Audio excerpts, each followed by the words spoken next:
اللہ رب العالمین کی حمد و ثنا اور حضور پاک صاحب لاولاق احمد مجتبی مکین گنبد خضرا حضرت محمد مصطفیٰ صلی اللہ علیہ وآلہ وسلم کے دربار گوہربار میں ہدیہ درود و سلام کا نذرانہ پیش کرنے کے بعد قابل احترام حضرات سامعین نظام بزرگوں دوستوں اور نوجوان ساتھیوں، آج 15 جمادی الثانی شریف 1442 ہجری جمعۃ المبارک کا بابرکت دن ہے۔ اس ماہ مبارک کی 22 تاریخ کو یعنی 22 جمادی الثانی سن 13 ہجری کو خلیفۃ الرسول حضرت سیدنا صدیق اکبر رضی اللہ تعالی عنہ آپ کی رحلت اور آپ کے عرس مبارک کا دن ہے، یعنی کہ آج 15 جمادی الثانی ہے تو اگلا جمعہ جو آ رہا ہے وہ حضرت سیدنا صدیق اکبر رضی اللہ تعالی عنہ آپ کے وصال پرملال کا دن ہے۔ تو اس مہینے کو جو اہل سنت ہیں وہ شہر سیدنا صدیق اکبر کے نام سے جانتے ہیں کہ جمادی الثانی کا مہینہ جیسے ربیع الاول شریف کا مہینہ رسول اللہ صلی اللہ علیہ وسلم کے میلاد مبارک کے مہینے سے مشہور ہے، تو اہل سنت اس جمادی الثانی کے مہینے کو آپ کے ذکر خیر کے ساتھ منسوب کرتے ہیں۔ تو آپ کی سیرت و کردار کے حوالے سے چند ایک جب وہ گوشے آپ کے سامنے قرآن اور صاحب قرآن کی پاکیزہ زبان کے حوالے سے آپ کے سامنے رکھنے کی سعادت حاصل کروں گا، اور انشاءاللہ تعالی اگلے جمعۃ المبارک پر ہم وصال سیدنا صدیق اکبر رضی اللہ تعالیٰ عنہ کے حوالے سے کچھ کلام کریں گے۔ اللہ تعالیٰ میری زبان پر کلمہ حق جاری فرمائے۔ آپ احباب کے سامنے میں نے قرآن پاک کی سورہ اللیل کی آیات بینات کی تلاوت کا شرف حاصل کیا ہے۔ تو اللہ تعالیٰ نے قرآن پاک میں فرمایا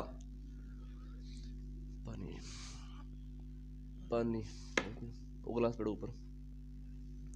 اللہ رب العالمین نے قرآن پاک میں ارشاد فرمایا ہے وَسَيُجَنَّبُهَا الْأَتْقَى الَّذِي يُؤْتِي مَالَهُ يَتَزَكَّىٰ، اور اس دوزخ سے بڑے پرہیزگار کو دور ہی رکھا جائے گا جو اپنا مال اس لیے دیتا ہے تاکہ اپنا تزکیہ نفس کر سکے، اللہ کی رضا کے لیے اپنا مال خرچ کرتا ہے۔ وَمَا لِأَحَدٍ عِندَهُ مِن نِعْمَةٍ تُجْزَىٰ، اور اس پر کسی کا احسان نہیں ہے کہ جس احسان کو اتارنے کے لیے وہ مال خرچ کرتا ہے، إِلَّا ابْتِغَاءَ وَجْهِ رَبِّهِ الْأَعْلَىٰ، وہ تو اپنے رب کی رضا کو حاصل کرنے کے لیے جو بہت اعلیٰ رب ہے، اس رب کی رضا کو حاصل کرنے کے لیے اپنا مال خرچ کرتا ہے۔ وَلَسَوْفَ يَرْضَىٰ، ان قریب وہ خدا اس کو اپنی رضا سے راضی کر دے گا۔ قرآن پاک میں بے شمار آیات بینات ایسی ہیں جن کو مفسرین کرام نے باقاعدہ نوٹ کیا ہے، جو جناب سیدنا صدیق اکبر رضی اللہ تعالی عنہ آپ کی شان میں اللہ تعالیٰ نے وارد فرمائی ہیں، اور ایسے ہی بے شمار احادیث مبارکہ ہیں جن میں سرکار دو عالم صلی اللہ علیہ وسلم آپ نے اپنے پیارے صحابی حضرت سیدنا صدیق اکبر رضی اللہ تعالیٰ عنہ آپ کی شان کو بیان فرمایا ہے۔ اس آیت کریمہ میں اللہ تعالیٰ نے فرمایا وَسَيُجَنَّبُهَا الْأَتْقَىٰ، تذکرہ جہنم فرمایا تو فرمایا کہ جہنم کے اس ہولناک عذاب سے اللہ تعالیٰ اس انسان کو دور ہی رکھے گا جو سب سے زیادہ متقی اور سب سے زیادہ پرہیزگار ہے۔ اس آیت کریمہ کی تفسیر کرتے ہوئے ہمارے اہل سنت کے جو علماء ہیں انہوں نے تو جناب سیدنا صدیق اکبر رضی اللہ تعالی عنہ آپ کا نام نامی ذکر کیا ہے کہ یہ آیت آپ کے حق میں نازل ہوئی ہے۔ اس کے ساتھ ساتھ اہل تشیع کے ایک بہت بڑے عالم دین ہیں علامہ طبرسی نے اپنی تفسیر مجمع البیان کی دوسری جلد میں صفحہ نمبر 57 پر یہ بات نقل کی ہے۔ عن زبیر قال الآیۃ نزلت فی حق ابی بکر رضی اللہ تعالی عنہ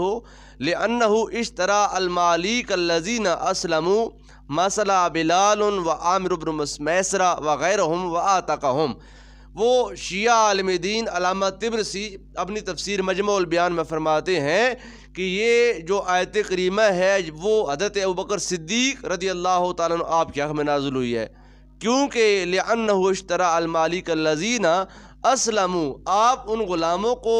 خرید لیتے تھے جو غلام مسلمان ہو جاتے تھے، جیسے کہ حضرت بلال حبشی رضی اللہ تعالیٰ عنہ ہے، حضرت عامر ابن میسرہ رضی اللہ تعالیٰ عنہ، دیگر صحابہ کرام جو غلام تھے اور جنہوں نے اسلام قبول کیا تو جناب صدیق اکبر رضی اللہ تعالیٰ عنہ کو خریدتے تھے اور آگے کیا کرتے تھے، فرمایا وَآتَاقَهُمْ، اور ان کو آزاد کر دیتے تھے۔ تو لہٰذا آپ کے اس وصف کو اللہ رب العالمین نے جب وہ بیان فرمایا کہ یہ جو آیت کریمہ ہے یہ اللہ تعالیٰ نے اپنے پیارے محبوب صلی اللہ علیہ وسلم کے پیارے غلام جناب ابوبکر صدیق رضی اللہ تعالیٰ عنہ آپ کے حق میں نازل فرمائی ہے۔ فرمایا کہ جب حضرت بلال حبشی رضی اللہ تعالیٰ عنہ کو آپ نے خرید کر آزاد کیا تو لوگوں میں یہ چیزیں مگوئیاں شروع ہو گئیں کہ شاید بلال کا ابو بکر پر کوئی حق تھا، جس حق کو ادا کرنے کے لیے، جس دین کو اور احسان کو اتارنے کے لیے جناب ابوبکر نے یہ غلام خریدا اور خرید کر آزاد کیا۔ جب لوگوں نے یہ باتیں کرنا شروع کی تو اللہ تعالیٰ نے اسی آیت کے اگلے حصے کو بیان فرمایا کہ وَمَا لِأَحَدٍ عِندَهُ مِن نِعْمَةٍ تُجْزَىٰ، اس متقی اور پرہیزگار، اس جب وہ اعلیٰ انسان پر کسی کا کوئی احسان اور دین نہیں ہے کہ جس دین کو اتارنے کے لیے وہ اپنا مال خرچ کرتا ہے، إِلَّا ابْتِغَاءَ وَجْهِ رَبِّهِ الْأَعْلَىٰ، بلکہ وہ اپنے اس خدا کی رضا کے لیے اپنا مال خرچ کر رہا ہے جو خدا سب سے اعلیٰ ہے۔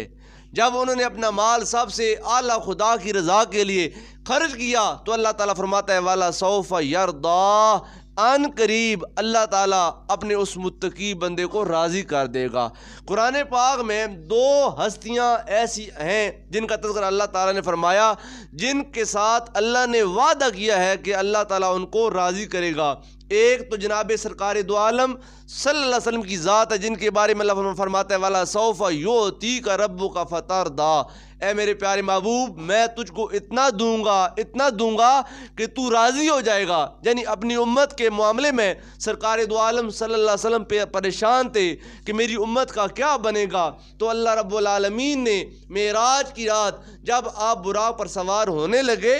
تو آپ براق پر سوار ہونے میں ذرا جب وہ دیر کر رہے تھے تو حضرت جبریل امین نے کہا یا رسول اللہ ان اللہ تعالی اشتاق الی لقائک، یا رسول اللہ جلدی کریں، اللہ تعالیٰ آپ کی ملاقات کا مشتاق ہے۔ تو آپ نے کہا اے جبرائیل میں تو آج براق پر سوار ہو کر اللہ کے حضور جا رہا ہوں، میری گنہگار امت کا کیا بنے گا، میری گنہگار امت کس کھاتے جائے گی؟ اگر میری گنہگار امت کو کل اللہ تعالیٰ جہنم میں عذاب دے گا تو پھر میری رحمت کا کیا فائدہ ہوگا؟ میں اللہ تعالیٰ کا رحمت والا نبی ہوں، مجھ کو اللہ تعالیٰ نے یہ اعزاز عطا فرمایا ہے وَمَا أَرْسَلْنَاكَ إِلَّا رَحْمَةً لِّلْعَالَمِينَ۔ جب میں دونوں جہانوں کے لیے رحمت بن کر آیا تو میرے گنہگار غلام ان کا کیا بنے گا؟ اللہ تعالیٰ نے وہی فرمایا اے میرے پیارے جبرائیل میرے محبوب کو کہہ دے وَلَسَوْفَ يُعْطِيكَ رَبُّكَ فَتَرْضَىٰ، محبوب اپنی امت کے معاملے میں پریشان ہونے کی ضرورت نہیں ہے، ہم قیامت والے دن آپ کے دامن کرم کو اتنا پھیلا دیں گے، ہم آپ کے دامن میں اپنے کرم کے اتنے موتی اور پھول ڈال دیں گے، محبوب جب تو راضی ہو جائے گا ہم بھی راضی ہو جائیں گے۔ فرمایا اے محبوب تو نے جس کے بارے میں کہہ دیا کہ یہ میرا ہے، جس کی طرف تیرا اشارہ ہو جائے گا ہم اس کے وقت کو سنوار دیں گے، بس قیامت والے دن ہم معاملات تمہارے ہاتھ دے دیں گے، جس کو تو نے بخشوانا چاہا، جس سے تیرا اشارہ ہو گیا ہم اس کو معاف کر دیں گے۔ فرمایا وَلَسَوْفَ يُعْطِيكَ رَبُّكَ فَتَرْضَىٰ، ان قریب آپ کا رب آپ کو اتنا دے گا کہ آپ کو راضی کر دے گا۔ اور دوسرا انسان جس کے ساتھ اللہ تعالیٰ نے اپنی رضا کا وعدہ فرمایا وہ جناب ابوبکر صدیق رضی اللہ تعالیٰ عنہ کی ذات ہے، جس کے بارے میں اللہ تعالیٰ فرماتا ہے کہ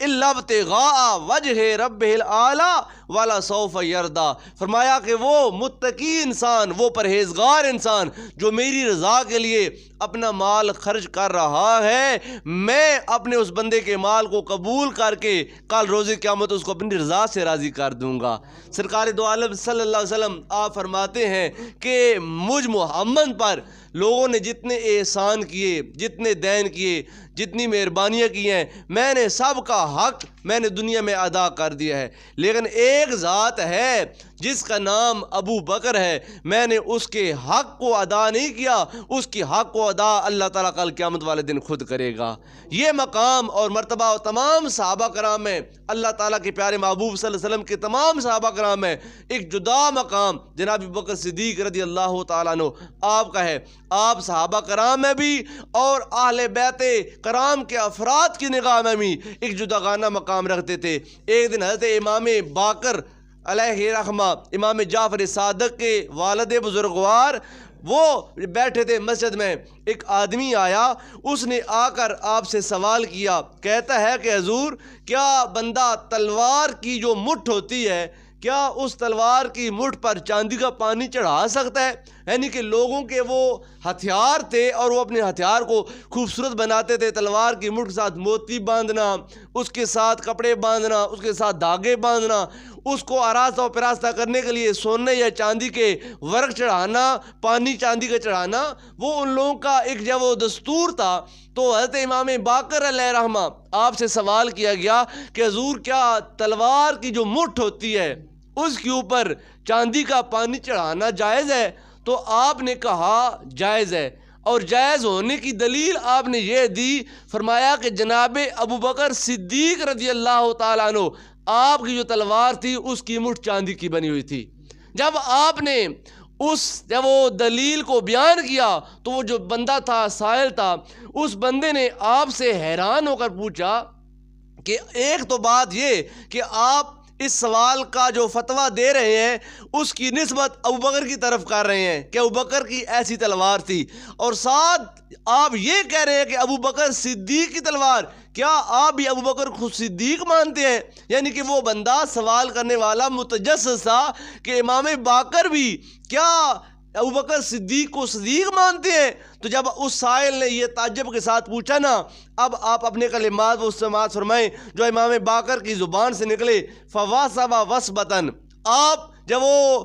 امام باقر یہ بات سن کر زمین سے اچھلے، واستقبل القبلہ، اور اپنا منہ قبلہ کی طرف کر لیا، وقال نعم الصدیق نعم الصدیق نعم الصدیق، اور 3 بار آپ نے اس بندے کو کہا ہاں میں ابو بکر کو صدیق مانتا ہوں، ہاں میں ابو بکر کو صدیق مانتا ہوں، ہاں میں ابو بکر کو صدیق مانتا ہوں۔ یہ امام جعفر صادق کے یعنی کہ جب وہ بزرگوار ہیں، امام باقر علیہ رحمہ جو خاندان رسول کے عظیم چشم و چراغ ہیں، آپ نے ابو بکر صدیق رضی اللہ تعالیٰ عنہ کے ساتھ اس محبت کا اظہار فرمایا کیا تو یہ سمجھتا ہے کہ میرے دل میں ابو بکر صدیق کی محبت نہیں ہے؟ آگے آپ نے فرمایا فمن لم یقل لہ الصدیق، اور جو بندہ بھی ابو بکر کو صدیق نہیں مانتا، فلا صدق اللہ لہ فی الدنیا ولا فی الاخرہ، اللہ تعالیٰ اس کے نہ اعمال کی دنیا میں تصدیق کرے گا نہ آخرت میں تصدیق کرے گا۔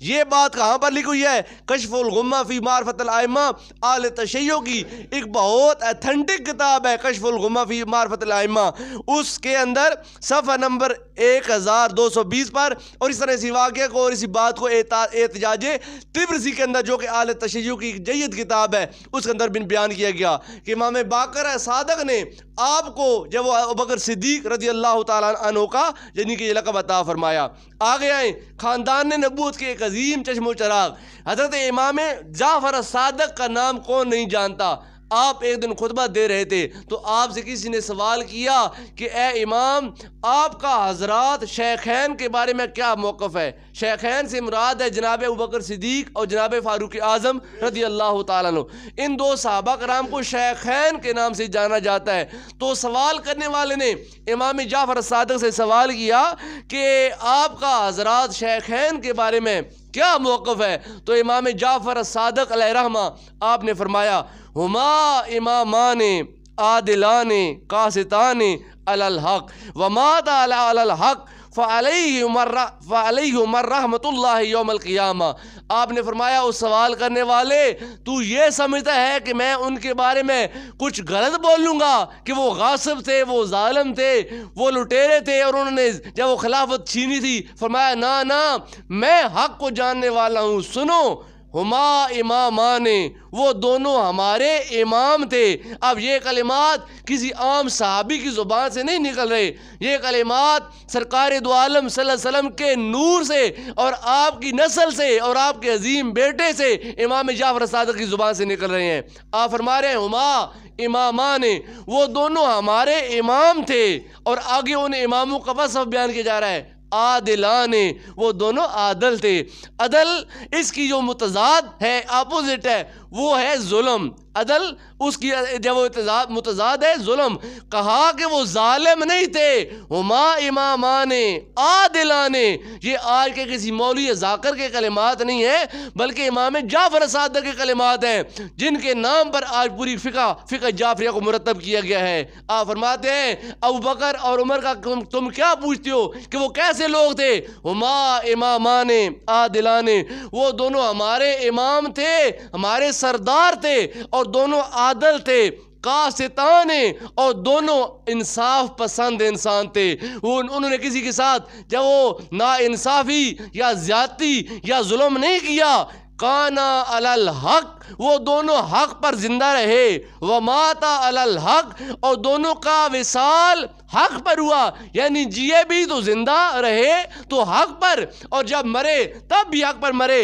فعلیہم ورحمۃ اللہ یوم القیامہ، میں امام جعفر صادق دعا کرتا ہوں اللہ تعالیٰ ان دونوں پر قیامت والے دن اپنی رحمت کی بارش نازل فرمائے۔ یہ مقام ہے جب وہ ائمہ اہل بیت کی نگاہ میں حضرت امام حسن عسکری، آپ فرماتے ہیں تفسیر حسن عسکری کے اندر کہ سرکار دو عالم صلی اللہ علیہ وسلم نے ایک دن ابوبکر صدیق کو مخاطب کیا۔ اس حدیث پاک کے راوی بھی خاندان رسول کے افراد ہیں۔ حضرت امام حسن عسکری نے اپنی تفسیر میں لکھا ہے کہ ایک دن سرکار دو عالم صلی اللہ علیہ وسلم نے جناب ابوبکر صدیق کو مخاطب کر کے کہا، اے ابوبکر، جعلک منی بے منزلت السمع والبصر، کہا اے ابوبکر، تجھ کو اللہ تعالیٰ نے میرے لیے ایسے بنایا ہے جیسے انسان کی آنکھیں ہوتی ہیں اور انسان کے کان ہوتے ہیں، یعنی جیسے انسان آنکھوں اور کانوں کے ساتھ معزوز ہوتا ہے، لطف اندوز ہوتا ہے۔ انسان کی آنکھیں ہیں تو انسان کا جہان آباد ہے، انسان کے کان سلامت ہے، انسان کی دنیا بارونق ہے۔ تو کہا اے ابوبکر، جعلک منی بے منزلت السمع والبصر، اللہ نے تجھ کو میرے لیے سماعت و بصارت کا آلہ بنایا ہے، والراس من الجسد، اور جیسے جسم کے لیے سر کی ضرورت ہوتی ہے اور جیسے جسم کے لیے سر کی اہمیت ہوتی ہے، اے ابوبکر تجھ کو خدا نے میرے لیے ایسے اہمیت والا بنایا ہے۔ آگے فرمایا وَبِمَنزِلَةِ الرُّوحِ مِنَ الْبَدَنِ، اور جیسے بدن کے لیے روح کی اہمیت ہے، اگر روح نکل جائے بدن ڈیڈ باڈی ہو جاتا ہے، بدن مردہ ہو جاتا ہے، کہا جیسے بدن کے لیے روح کی اہمیت ہے، اے ابوبکر میری زندگی میں تیری اس سے بھی زیادہ اہمیت ہے۔ اور یہ کلمات کون کہہ رہا ہے؟ حضرت امام حسن عسکری علیہ رحمہ، آپ کے کلمات ہیں۔ تو حضرت